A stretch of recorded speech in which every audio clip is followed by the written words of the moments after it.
just like you would with relationships outside of work, sometimes there are moments that you need to work through because not everything is perfect. Like everyone has relationships outside of life, everyone has activities or hobbies that they're into. Like you find out lots about their fuller picture. Have you ever had it where maybe there's been too much challenge? In the rosy world, you know, partnerships always work. But I think also partnerships do have moments where there needs to probably be a bit of honesty. Hello and welcome to Sparks, a podcast by the Save Us Group.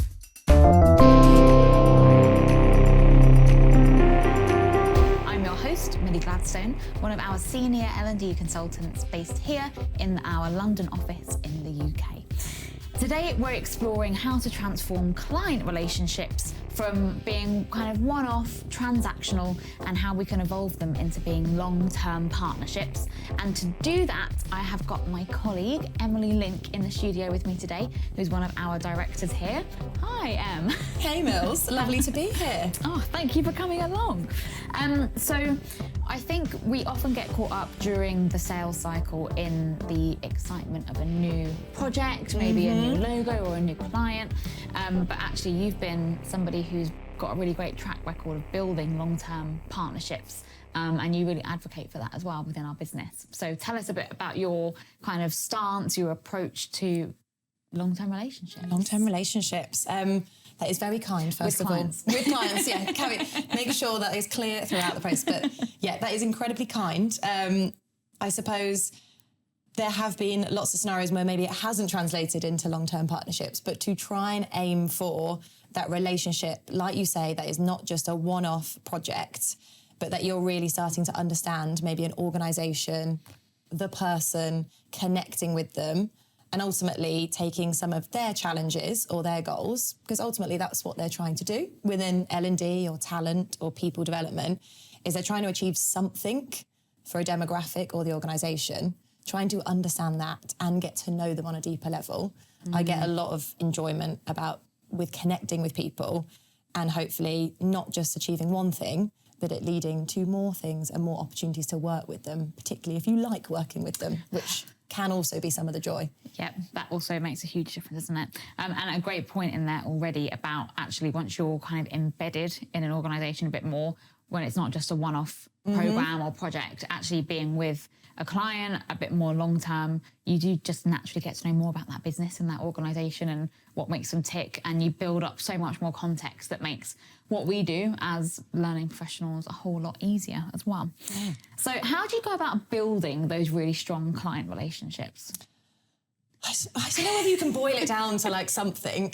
Just so charismatic. People just love hanging out with me. I wish that were the case. But I think it does come back to being somewhat human, and enjoying what we do and finding out about people, not just in a professional context. And this doesn't mean like crossing the boundaries and finding out loads about their home life and their personal life. But I think showing an interest in them as people and to somewhat yourself being interesting, and I'm not for a moment saying that I'm interesting, but trying to have those both things at play, that you're interested and interesting. I heard a senior leader say that the other day and I've kind of taken it from them. I think that leads to like a better connection with an individual. And then because you get to know them, have that bit of dynamic with them, they hopefully just enjoy spending time with you, throwing around some ideas. That might be the first project. It might take actually quite a long time until you get that first opportunity to work with them. But there's a lot of reconnecting. We're a great organisation for having lots of events going on or opportunities to learn, and lots of those being free. So come to this, another connection point, a real give to people. And I'm a great believer that eventually that will end up in working together. And the best case scenario, that ends up in doing lots of work together. And then we work with some clients where we go in, deliver workshops, and they think we're actually a part of the organisation because we know the people really well. We almost seem like an extension of the people team. And they're kind of like, do you work here already? Like, you seem to know about how our organisation works. And you're like, okay, we've done the perfect kind of example of the external, internal dynamic. Yeah, that's always a good result, isn't it? And it helps that our studio love to take our clients' branding and make it look amazing as well. Sometimes push the boundaries somewhat a little bit on that. But yeah, I think sometimes those L&D or people teams are like, wow, look what you did. And then they're like, we hope this gets past our brand team internally. And you're like, okay, we'll take it to them. Before we show anyone else, just make sure the logo's right and the font, etc. And all the colours. Yeah. And I think it comes down to kind of what you were saying there as well, is a bit like curiosity. I think you actually just really enjoy getting to know people and what makes them tick, and for sure in a work context, what their challenges are, what they're trying to solve. So I think definitely, being curious, asking those questions. And I think as well, you have to be quite open yourself to have people ask you questions. I always find like, sometimes if conversations are a bit one-sided, when people just ask you loads of questions, I'm like, God, let me ask you something. Like let's what the word I'm thinking was reciprocity, but get that going and like actually have a conversation rather than, if somebody's trying to sell you something and they're just kind of hammering you with questions. Yeah. It's not really a two-way dialogue, is it? So being open to give information yourself and also asking those great questions to get to know people. And give some advice as well, like having kind of the external expertise. So whilst they're asking questions, you're maybe sharing a few ideas about how you might approach something, and it becomes like a two-way dynamic and relationship. Yeah. Yeah, for sure. And is there a difference between how you build relationships when it comes to short projects versus if you've got a big project coming up, or do you go about it the same way? Probably see people as people, and the project size, it could always lead to something bigger, right? Like you never know where it could take you to. Lots of the relationships that we've built with clients have started with something small because they need to see something work in action. Exactly. It's a great influencing principle, like that tiny bit of commitment, low risk. See, like we often say, we'll deliver a workshop free of charge, get your feedback from your delegates. We're confident that it's going to go well and that will lead to something bigger. But it's not to differentiate the small from the large. It could be easy to be like, I'm only going to put my time in over here for these big companies and big projects. Yeah. But actually, I've had a lot of success from small organisations, but lots of referrals to others. And the L&D people community isn't particularly large, and it's international. So people will often say, you know what, I used a great provider over here, or you should chat to Millie because she did a great project for us.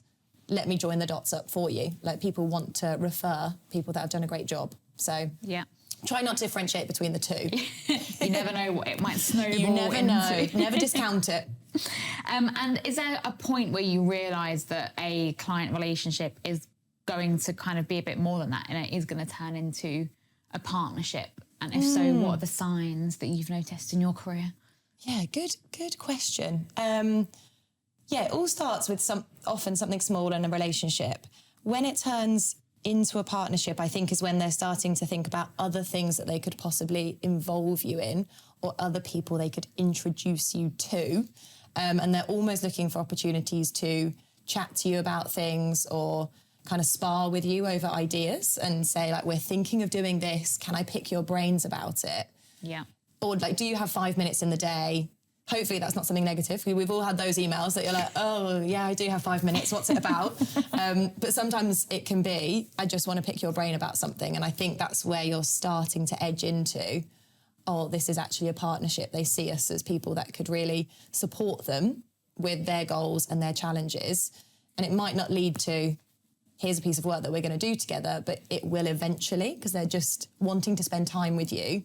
Yeah. And there's an opportunity to collaborate on things in the long term. Also a good sign is when they invite you to their parties. That's always so great. Has that happened to you recently? That has recently happened to me, which was absolutely brilliant. Then you're like, oh, I think they really do value our connection. A great client of ours, they've done phenomenally well in quite a short time frame, and they had an anniversary party the other day and they said we were one of their valued partners. And I was like, I think we've turned from relationship to partner there. Yes. And yeah, they put on a very, very good party. So let's hope we stay in touch with them for the next couple of years and they have another anniversary and we take advantage of that. So fun. So fun. Live music and all sorts, wasn't there? Yes. And luckily it was on a Thursday night and there was only a Friday to get through. Let's put it that way. Love it. So yes, I think probably the number of projects and the number of people maybe that they're trying to introduce you to is a good sign, isn't it? Like you say, it's almost like being shown off a bit sometimes, isn't it? Like, look at all this amazing work that Emily and her team have done. Why don't you meet them and see how they can help you? And you're quite right, when clients start thinking about other projects, other departments, other things that you can be working on together.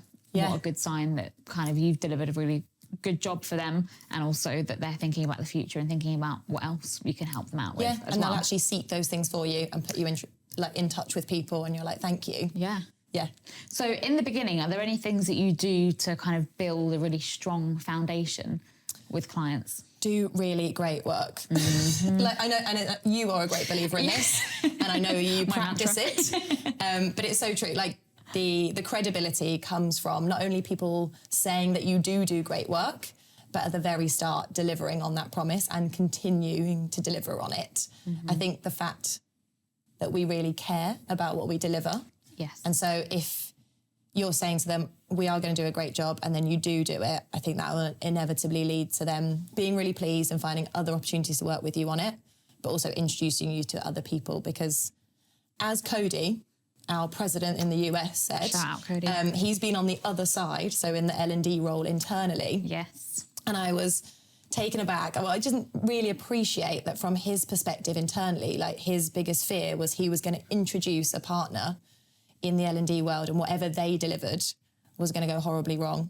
And that would inevitably be his responsibility. Everyone would turn to Cody and be like, oh, why did you put us on this terrible training again? This was boring and a waste of time and nothing practical and whatever. All eyes would be on him.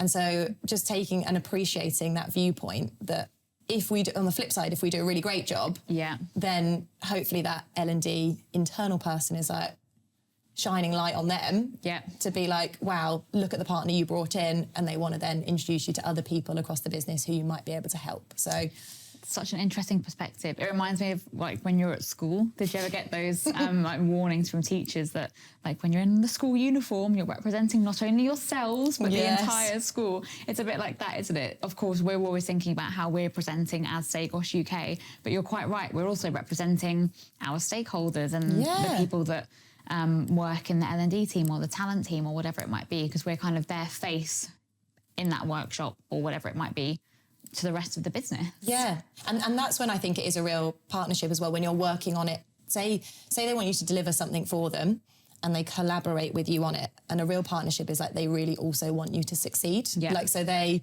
are giving their time and support to give you the context, what might land particularly well, you know, what are the challenges that they want to overcome, etc.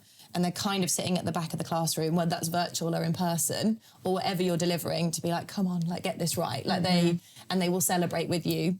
Yeah. Maybe at a big party. Maybe just a nice drink. Maybe just a little thank you at the end, and both of you like say, job well done. Yeah. But when they really want you to succeed, it feels more like a partnership rather than a transactional, I must deliver X for you, and you're kind of judging me as a result of whether I do or don't. Yeah. But you're both invested in the success. Yeah, love that take. So we've kind of started to talk about it a little bit already, but what qualities do you think are needed to build a really great partnership? So we've got the kind of doing good work, having kind of mutual success or mutual goals together. What else do you think? Good question. I think going to the trusted piece, like you trust each other, like to deliver on the bits, give you the context that you need, us maybe to provide the expertise that we need to do a great job, but also trust that you're both gonna, and this is where it can get a little tricky sometimes, but you're both gonna challenge a little bit in the right ways. So when you want something, or from like the client, from the consultant side, we need something to succeed, that we're willing to ask that. And that might be time, like, you know, we need to sit down and map this out or get the context, but it also might be other things that you might need to get to the end point that they have in mind. So when you're willing to say like, I really need this from you or whatever, then I think you get a little bit further in that partnership direction. Yeah, let's talk about that word challenge. I think it came up when we were talking in the pre-show as well. Yes, when we're doing our little prep. Yeah, when we're chatting through some examples we won't bring up. But I think it is really key to a strong partnership, because like you say, if you have that trust in each other, then you actually are able to challenge in a way that is healthy and that is actually needed sometimes to get a good job done. Yeah. If you're not getting what you need. A lot of the work that we do on our team in particular, thinking about some of like the technical modules we put together, we don't know how a company is building their products. We have to talk to some kind of subject matter expert. Yes. And that's often when we're demanding, we have to say to our, L&D counterparts, we need to speak to the engineers and find out what they know and work with them. So it's definitely something that comes up quite a lot, that challenge, isn't it, in a partnership? Yeah. Have you ever had it where maybe there's been too much challenge or from either side, or things haven't quite gone as well as they should have? Oh yeah, we were also discussing that in the pre-show. Scenarios where partners, in the rosy world, partnerships always work. But I think also partnerships do have moments where there needs to probably be a bit of honesty and a bit of feedback, and on both sides. And I've definitely, in my career had moments where you kind of need to reset. And that's actually the sign, just like you would with relationships outside of work. Sometimes there are moments that you need to work through because not everything is perfect. There will be things that crop up along the way. Also sustaining partnerships for a long time. Like we've had some client relationships for over 10 years. To always be at the very highest level is obviously where we want to be, but there are moments that you maybe don't deliver what you needed to, or there's been a challenge and you've got changing stakeholders. There's things that crop up inevitably, and being able to sit down and acknowledge all of those things and kind of put them out there, and there'll be responsibility on our side, but also kind of saying there's probably some responsibility on the client side too, which feels uncomfortable. Yep. But I've had clients say, we didn't give you this and we didn't give you the time and we weren't clear on our direction, or all of those things. Like there's, in the very nature of the word, it's like two responsibilities on both parties to kind of make that a success, and that can be on both of us to then move forward. What do we do about it if we're going to get the partnership's going to continue ultimately? Definitely. And if you can give us an example maybe of a time where there kind of has been something that's gone wrong in a partnership, and what I really want to know is then how you sort of resolved that and got out of it. Getting to the juicy stuff. Yes, there have been times. There have been many times. It's which ones do I pick? There have been things where people have, like our team, have not delivered things to maybe the standard that was expected. Like we've got quite high standards. 9 times out of 10 we hit them. Sometimes it doesn't land for whatever reason. Maybe we've taken the brief incorrectly. We've had a tricky group. I've definitely had feedback from clients, for myself and others, that maybe things haven't landed in the way they wanted them to land. And the first thing is to kind of take a breath and just, first of all, be like, okay, apologies for I think a bit of vulnerability and an acknowledgement of there will be things that we need to learn from this. So can we have that open conversation about maybe what didn't hit the mark, and then having that very honest dialogue, allowing them space to kind of share their views and their opinions, and kind of taking that on board so that you can really understand, first of all, before you think about what next, because that could look like a number of things to kind of rebuild that relationship. It can be, offers of help in other areas. It can be a redesign, a redelivery. It's always trying to think, okay, first of all, I need to understand what happened that sent it off kilter, and be a bit human in that process. I'm sorry, that's also not the standards that we hold ourselves to account to. And then I think people appreciate that they feel understood, that they feel that that's being acknowledged, but then you work out a way forward together. That's the partnership, you would in other areas of your life. Like anything that goes wrong. Yeah, absolutely. And that's kind of when you get into the realm of long-term partnerships. Yes. As you say, not everything is always perfect, and sometimes you do have to work through these things. And often, just in the example we were chatting about before as well, that I was sharing with one of my clients, because you have worked with a client for so long, they know that you have super high standards. So actually, if there is a situation where things aren't quite up to scratch for whatever reason, there's also the kind of trust that if they say something, it will be rectified as well. Yeah. You've got that investment, I think, from both sides when it is a true partnership. Like you said, we've got mutual success goals that we're trying to work towards together.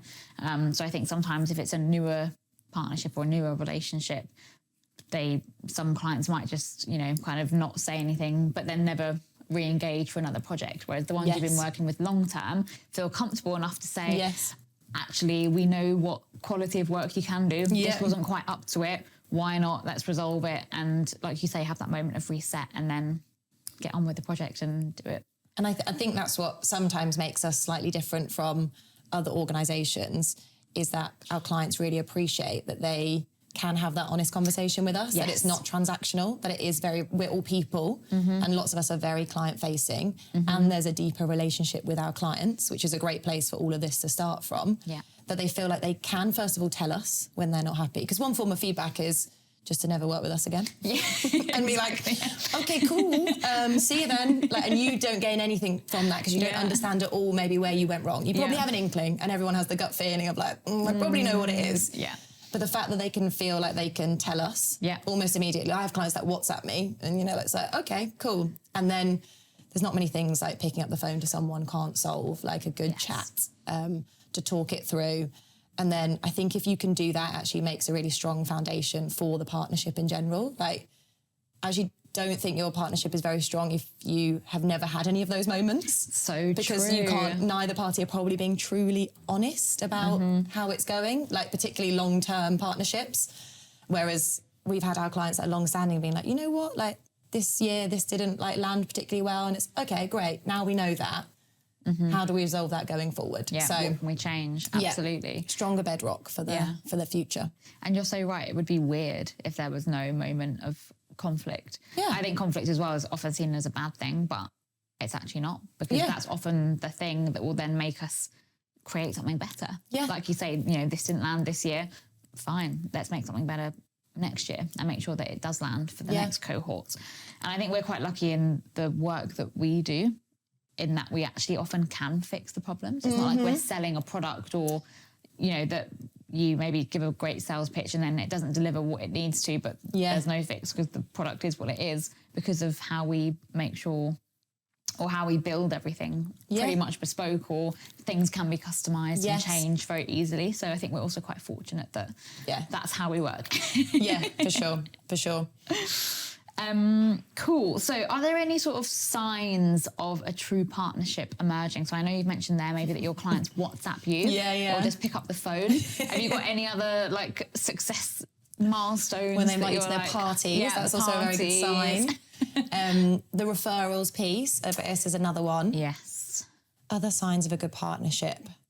I think like in a funny kind of one, that they take an interest in your life as well, I think. When like there's genuinely a relationship that's aware of the other stuff that might be going on. Like someone in our big client recently, they got engaged and they got married, and I'm getting married next year, and like there's like a nice conversation around all those wedding plans, and like just building those connections that are a little bit deeper. I think that interest.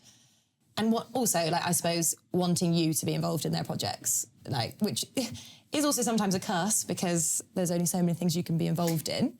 But it's a nice sign that they really value the relationship they have with you if they're kind of naming... As in you specifically, I want them to be delivering this programme. I see what you mean, Or like, and what the challenge is to kind of then also endorse the team, because if I trust the team, it's like they hopefully trust me. So...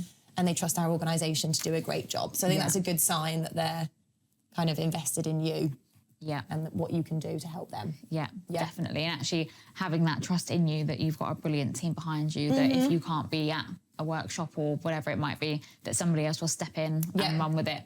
And that trust is kind of transferred through you to someone else. It's like the expansion of the partnership. Building the network. Exactly. So have you got any, if you think about really strong relationships that you have with some of your clients, are there any moments that stand out as sort of breakthrough moments where a bond was forged, whether that is maybe a moment of challenge or maybe it was something that actually you feel like went really well? Good question. I think earlier on in my career was one of the clients I look after now, and actually one of my colleagues looks after more so in the last year or so. I was put into like quite a position of responsibility for that client, but probably below the directors at the time. But there were two directors that kind of serviced the client, which was a little bit disjointed in the fact that some people would go to one and some people would go to the other. And really what they needed like is a single point of contact. So we kind of flipped the model. So us as consultants became the single point of contact. And I think at first the client was questioning probably the seniority that I had or the expertise that I had in that, because they were so used to interacting with the directors. Yes. But I think over time, so I remember being at one of those first workshops where I was in charge and I sat purposefully next to our client. And we had a really great time discussing, like we were kind of participating in the session. Right. And I was there to kind of just get an overview of it. So my director was delivering the session. Got it. But I was kind of bonding with the client. And then the program was delivering again in a couple of months' time. And I was really keen to kind of now contribute to the program and deliver one of the sessions. And my director was a little bit like, oh, I don't know whether you're quite ready for it yet. This is quite a senior group. And actually the client advocated for me to deliver the session. Was like, I think Emily will do a really great job. And I was like, okay, great. This is good. Like, this is almost like they're now kind of shifting and seeing me as an integral person in this kind of relationship. And then from there, they just started to really see me as the person to contact and be head of like the programs that we ran. Yeah. And my colleagues here also, like the directors did a great job at then positioning me, and kind of it changed their mindset to being like, and I think us as kind of leaders in the business can do a really great job at positioning our teams to do, like I was just on a call with Meg and we positioned her as kind of the person that would take charge of the project, as it were. And there's a little bit of kind of, okay, well, here's the person that client was now interacting with, like directly talking to her, because they know that she's the expertise and she's going to make it happen at the end of the day. And I think that helps in that kind of development of the relationship. Like these are trusted people. Yeah. And that's such a nice example as well, where actually the client is advocating for you, being name dropped from early on in your career, it seems. Even if my director was a bit like, oh, I don't know yet. I was like, thanks. Thanks for the vote of support. That's a really nice moment. So we also have started to talk a little bit about kind of the more personal side of things with clients. And I think when we get to the point where we have actually built up that really strong relationship, sometimes it might feel like it's more of a friendship that's going on as well. So how do you balance that? Because obviously there is still a professional responsibility that you have to that client, but also if you have just built a really strong relationship and you are kind of, you know, doing things together outside of work, for example. Yeah, like bumping into each other at Glastonbury Music Festival. Yeah, exactly. Or going to Crufts Dog Show, or all great examples from... all just things I enjoy doing, you know, like, I think we're all humans at the end of the day, and we all have things going on outside of life, whether that's going to festivals or going... The Crufts Dog Show was an example specifically. Our non-exec director at the time said, you know, we need to be spending more time with our clients just in every day, like what do they like doing? And everyone was like lunches and dinner. And I knew that one of my clients in particular loved dogs. So I just kind of said it as a bit of a joke, like I'll take so-and-so to Crufts, and our non-exec director was, yeah, do that. And I was like, am I actually getting sign-off to go and take them to Crufts Dog Show? Like, I was like, I can't think anything better than being in a hall full of Labradors. Like, as a Labrador myself, I was in my element. So I managed to get that signed off, and it was just really nice because, of course, there were some moments of work chat, but you connect on a different level, you have a great day out, and it inevitably means that when you're chatting about projects and opportunities in the future, like you just always have these reference points of other things that have gone on in life, and being quite intentional about that. I think the more fun you can make work, like for you and your clients, the better. We're here for many hours of the day, we're here so for many might hours. as well have fun. Yeah, and it's, you know, like being slightly aware of, like, going back to your professional point of like how you show up in those contexts. Like, for example, the party that we went to last week, like Rachel and myself were there, but we know we're there from a work perspective as well. So whilst it might have been a late night, we weren't some of the people that were in a bit of a sorry state by the end of the night. We were still very professional. We chatted to all our key stakeholders. We saw them in a different context. We had a bit of a boogie on the dance floor. Nice. But we were absolutely fine in terms of alcohol intake. Unlike some other people who are letting their hair down to the extreme. So it's just being aware. Yeah. And I think, again, the nature of what we do, if you are away with a client on running a program, getting to know the people on the team and the kind of cohort that you're with, often actually it is that you're all staying in the same hotel, having breakfast, lunch and dinner together. So we do actually get a lot of opportunity, I think, to kind of have fun with clients in that sense, just because of what we do. Yeah, lots of great events, and those are to be enjoyed. And do you think that makes the working relationship a bit easier if you know that actually there is something more than just a professional relationship there? Do you think that allows people to feel a bit more comfortable coming up with, not coming up, but, you know, kind of having conversations about problems, or do you think it can get a bit awkward because of that?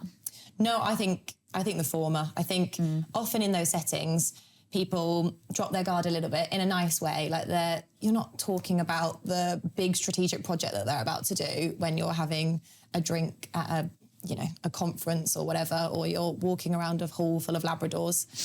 You're talking about life. Like everyone has relationships outside of life. Everyone has activities or hobbies that they're into. Like you find out lots about their fuller picture, and that's always nice to have. Maybe, you know, it might mean that sometimes they're uncomfortable because they feel like they've got this relationship with you when they're having to have some difficult conversations. They're a bit, I don't know what it's like from their perspective, but I feel that it probably signifies a deeper bond and that they feel like they know you, and therefore they can talk to you about all those things as well, because it's built on a bit of a stronger foundation than just the project itself. And those are always, I just love chatting to people, really. So anything that I can find out about them that's not too creepy. But just like... little stalk on LinkedIn before. Yeah, you'll be surprised at what some of our clients get up to in a really great way. Like there's some fun activities out there, like scuba diving, salsa dancing. Lots of people are in theatre productions, looking at you, Millie Gadson, with your pantomime. But there's like loads of things that people are doing everyone's outside of work. I actually saw I think it was a post on LinkedIn a couple of weeks ago about a lady who had started asking, what are your hobbies? So when she met someone new, rather than saying, what do you do for work? Her first question was always, what are your hobbies? And she was saying it was so interesting because then, like you say, people have whole other lives outside of work.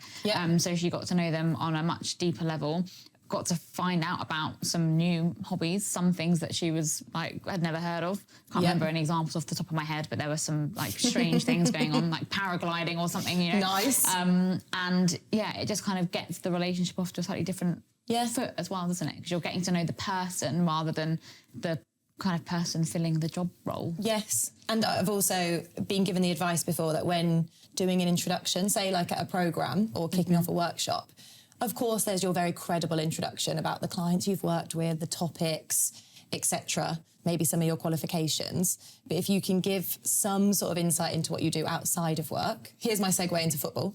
But if you give something about like the broad, it's usually the thing people will remember. Yeah. They're like, okay, cool. I believe that you're going to take us through a very kind of curated journey and you're an expert. Brilliant. But now I know this one bit of information about you. I can maybe strike up a conversation over coffee. And that's usually the icebreaker that gets people talking to you, because they're like, oh yeah, I know that little bit. And they're, you know, football is mine. So people often come and tell me what team they support. They'll ask who I play for. And, you know, I welcome those conversations over the tea breaks. Oh, well, fantastic. Thank you, Em. What a nice conversation we've had. I'm going to ask you one final question, which is if anybody listening is maybe going through a bit of a rough patch with one of their clients, some challenges are coming up and they're struggling to maintain the relationship, what one bit of advice would you give them to help them out? I think I've definitely had sleepless nights over client projects and relationships. I think, as I said before, there's not many things that a good conversation can't solve. So if you're able to pick up the phone to them or meet them in person and first of all, share a bit, you know, take some responsibility or accountability if you did something that maybe, like we discussed before, didn't hit the mark, didn't land like you wanted it to. So acknowledge that elephant in the room, but then ask some questions and try and understand a bit more from their perspective, and then say, you know, we'd really love to find a way to make this better. How do we do that together? And having some ideas about how you might go about that. But just being open and honest. We all have had situations where it hasn't gone swimmingly.